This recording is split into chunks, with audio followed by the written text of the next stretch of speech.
Jesús dijo a sus discípulos: entiéndanlo bien, si el dueño de casa supiera a qué hora va a llegar el ladrón, no dejaría perforar las paredes de su casa. Ustedes también estén preparados, porque el Hijo del Hombre llegará a la hora menos pensada. Pedro preguntó entonces: Señor, ¿esta parábola la dices por nosotros o para todos? El Señor le dijo: ¿cuál es el administrador fiel y previsor, a quien el Señor pondrá al frente de su personal para distribuirle la ración de trigo en el momento oportuno? Feliz aquel a quien su Señor, al llegar, lo encuentra ocupado en este trabajo. Les aseguro que lo hará administrador de todos sus bienes.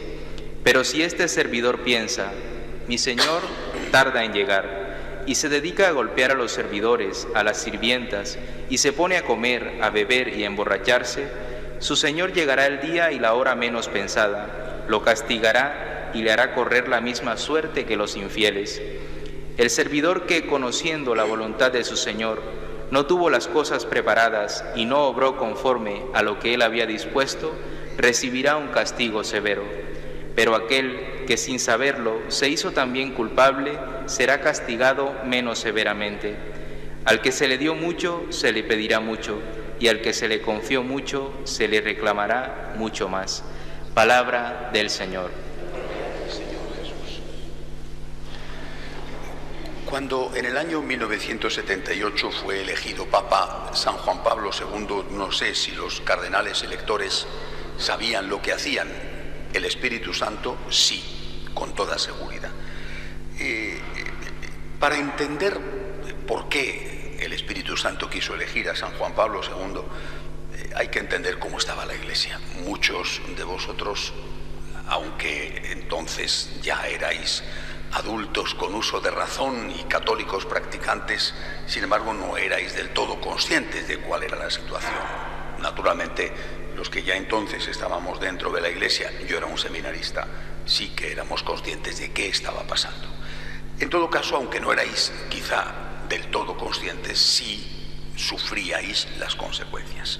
En el año 72, hacía 7 años que había terminado el Concilio Vaticano II, aún le quedaban 6 años de gobierno, es decir, él no lo sabía, pero aún le quedaban 6 años porque murió en el 78. Pablo VI, Beato Pablo VI, beatificado el pasado domingo, en la celebración de la fiesta de San Pedro y San Pablo, es decir, no en una homilía cualquiera, dijo aquella frase tremenda, de el humo de Satanás ha entrado dentro de la Iglesia. Es una frase, las frases son frases, en fin, pero que es una frase que refleja el sentir, el ánimo del Papa en ese momento, importantísima por el contexto en que fue dicha fiesta solemne de San Pedro y San Pablo, y porque recogía, más allá de que el Papa tuviera un mal día esa mañana en el Vaticano, recogía el ánimo de muchos en la Iglesia Católica, representaba con esa frase no solo el sentir del pontífice, sino el sentir de muchísimos. Esa sensación de que la confusión era lo que imperaba en la Iglesia. Y de hecho el Papa, cuando pronuncia esa frase, el conjunto de la homilía, que por desgracia ni siquiera el Vaticano publicó íntegra en el Observatorio Romano, publicó solamente unos extractos, el conjunto de la homilía, de lo que se publicó, hablaba de la confusión. Se refería, por ejemplo, a los hombres de ciencia, de cómo hoy los católicos, año 72, imaginaos hoy, seguían más a lo que era, lo que podía decir un famoso o un científico que a las verdades de la fe. En todo caso, confusión. Y el Papa no encontró otra imagen simbólica más lúcida para hablar de confusión que la del humo, pero el humo de Satanás. El humo de Satanás ha entrado dentro de la Iglesia. Son palabras de un Papa, no son palabras de un fanático, de un integrista o de un fundamentalista, como algunos ahora mismo están diciendo, de aquellos que en el sínodo han hablado a favor de la tradición. Son palabras de un papa en plena lucidez y en pleno ejercicio de sus funciones, hablando de la confusión y de las consecuencias. ¿Por qué esta confusión? Porque el Concilio Vaticano II, que ya ha terminado en el año 65, bajo el pontificado de Pablo VI, estaba siendo interpretado, aplicado, lo que se llama la hermenéutica, la aplicación, en una clave de ruptura, no en una clave de continuidad con los 2000 años, 1970 años precedentes, sino en una clave de ruptura. Parecía que la Iglesia anterior tenía que desaparecer. Si te decían, yo tenía en el año 78 24 años y estaba terminando mi teología, si te decían que eras preconciliar, era el mayor insulto que te podían hacer. Eres un preconciliar. Jamás entendí por qué ser preconciliar tenía que ser una maldición. Yo ante esto respondía diciendo: San Francisco de Asís fue preconciliar, vivió en el siglo XIII. Y Santa Teresa de Jesús fue preconciliar, vivió en el siglo XVI. Y San Ignacio de Loyola fue preconciliar. Y San Juan Bosco. Oiga, y sobre todo, nuestro Señor Jesucristo fue tremendamente preconciliar, vivió 2000 años antes del concilio, 1900 y pico, y la Santísima Virgen María, y los apóstoles, y los mártires. ¿Cómo podemos decir que todo lo anterior al Concilio Vaticano II es despreciable y es simplemente material de desecho?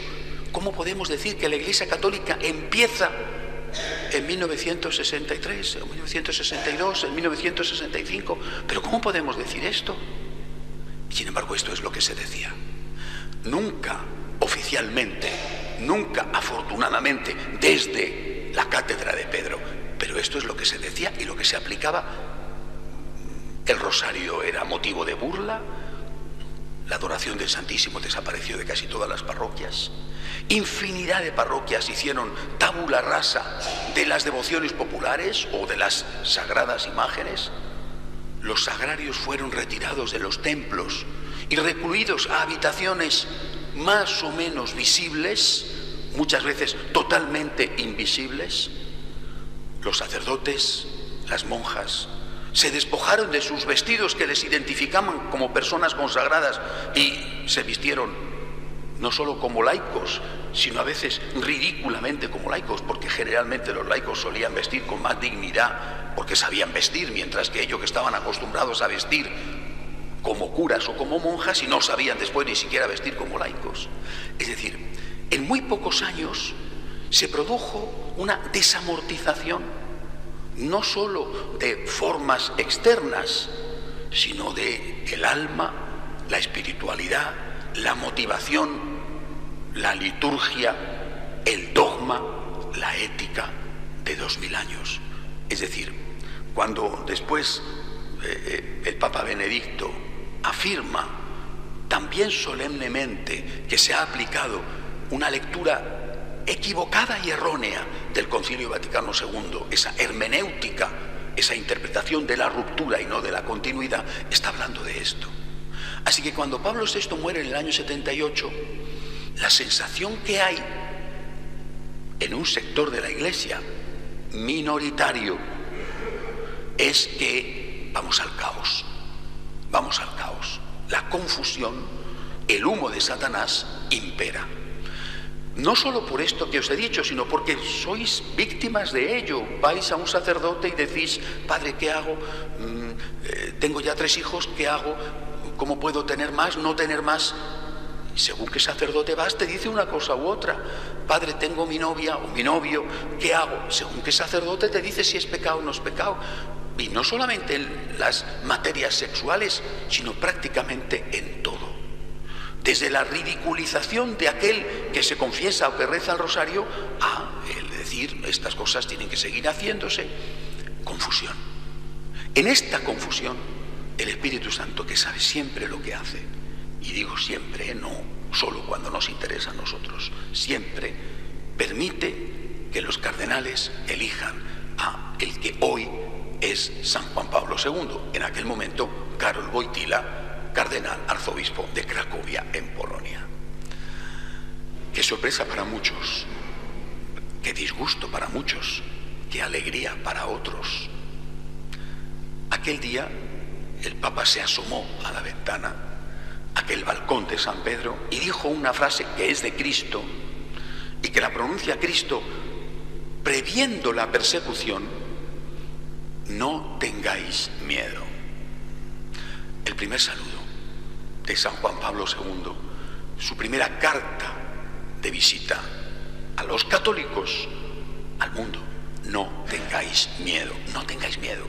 Pero no porque aquí estoy yo, que soy un campeón, un valiente, sino porque nunca el Espíritu Santo va a abandonar a su Iglesia, aunque ciertamente la nave de la Iglesia se vea azotada en muchos momentos por una fortísima tormenta. Creo que estas palabras son las primeras que hoy tenemos que recordar en esta fiesta litúrgica de San Juan Pablo II. No tengáis miedo, no tengáis miedo.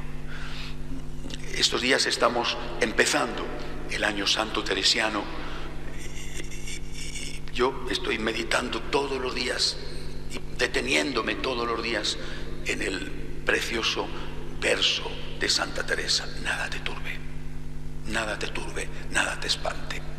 Quien a Dios tiene, nada le falta. No tengas miedo. Parece que la tormenta va a acabar y va a hacer naufragar la nave de la Iglesia. Como estábamos en el año 78, tantas cosas que los laicos no se enteraron, pero cómo estábamos en el año 78, y en el 77, y en el 76, en la década de los 70, cuando solo en España se secularizaron más de 10.000 entre religiosos, religiosas, sacerdotes. ¿Cómo estábamos? El humo del infierno había entrado dentro de la Iglesia y solo había confusión. Así que primera cosa de San Juan Pablo II: no tengáis miedo, ni entonces, año 78, ni ahora, año 2014.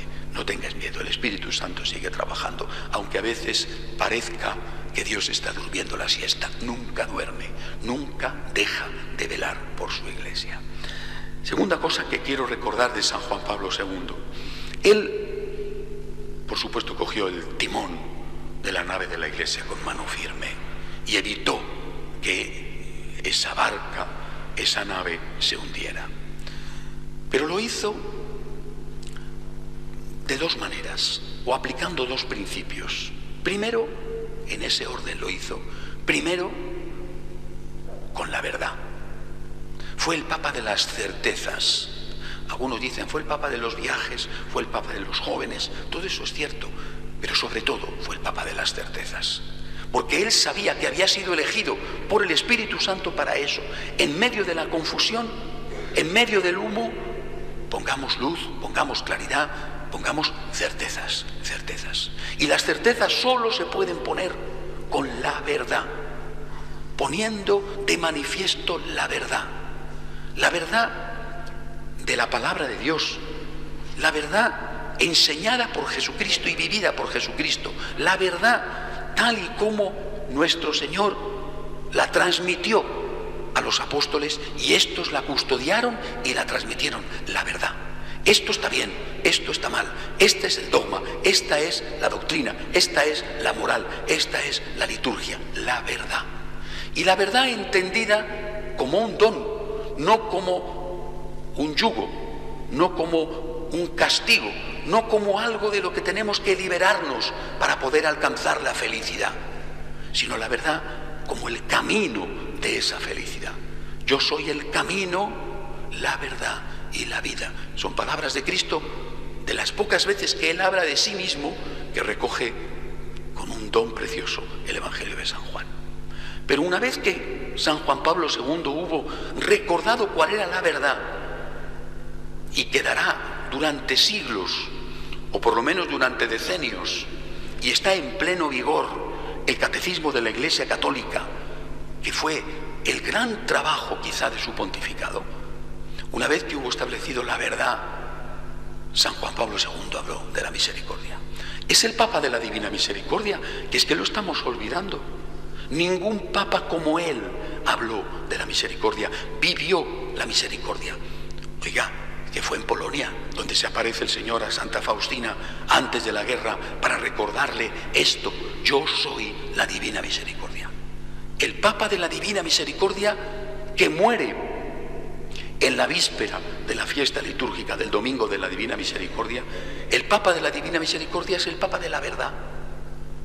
El Papa que acaba con la confusión es el Papa de la Divina Misericordia. No hay oposición entre verdad y misericordia. No hay una misericordia contraria a la verdad. No hay una misericordia que tenga que imponerse sobre la verdad como si la verdad fuera enemiga de la misericordia. La primera verdad es que Dios es misericordia y el primer acto de misericordia es predicar la verdad. 3 ideas, por lo tanto, para recordar hoy, primera fiesta litúrgica de San Juan Pablo II. No tengas miedo. Parece que vivimos de nuevo tiempos de confusión. Ya los hemos vivido, y peores. No tengas miedo. El Espíritu Santo sigue siendo aquel que protege y protegerá siempre a la Iglesia. No tengas miedo.